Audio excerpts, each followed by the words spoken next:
Guys কেমন আছো সবাই? আশা করি সবাই খুব ভালো আছো। এখন চলে এসেছি শীতকালের যেটা হচ্ছে মেন, মানে রোদ্দুর খাওয়া। দেখো দাঁড়িয়ে আছে, গলায় কাটা বিঁধেছে, এখন আবার দাঁড়িয়ে আছে, রোদ্দুর খাচ্ছে দাঁড়িয়ে। কি করছো? এখনো ব্যথা আছে? জানি না বেরিয়েছে কিনা।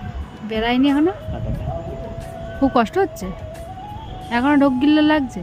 সে তো লাগছেই। কি বলবো, ওই জন্য বলি দেখে শুনে খেতে। মানে বাড়িতে এক ফোঁটা রোদ্দুর পড়ে না, তাই এখন এই জায়গায় এসেছি রোদ্দুর খেতে। এই দেখো, ঠিক আছে, পুকুরের সামনে একদম ওই যে দাঁড়িয়ে আছে। কালকে গলায় কাটা বিঁধেছিল, মাছের কাটা, সেই মানে কি অবস্থা। রাত্রেবেলা সেই জেগে জেগে একবার গরম জল করে দিই, একবার লেবুর জল করে দিই, রুটি চিবিয়ে খাচ্ছে, পাউরুটি খাচ্ছে, ঠিক আছে, কিছুতেই কিছু নয়।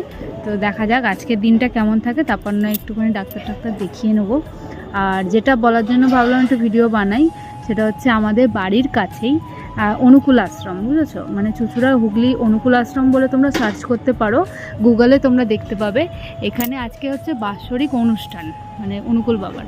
তো সেই হিসাবে খুব ভালো করে মন্দিরটা সাজায়, পুরো মাঠটা খুব সুন্দরভাবে কভার করে সাজায়, লাইট করে, রাস্তা ভর্তি লাইট। তো পুরোটাই অনেকটা দেখাবো, তোমাদের শেয়ার করবো যতটা পারবো। এখন হচ্ছে দুপুর প্রায় 1:45 বাজে, 2টো নাগাদ আমরা যাচ্ছি খিচুড়ি প্রসাদ গ্রহণ করব, সেই কারণের জন্যই যাচ্ছি।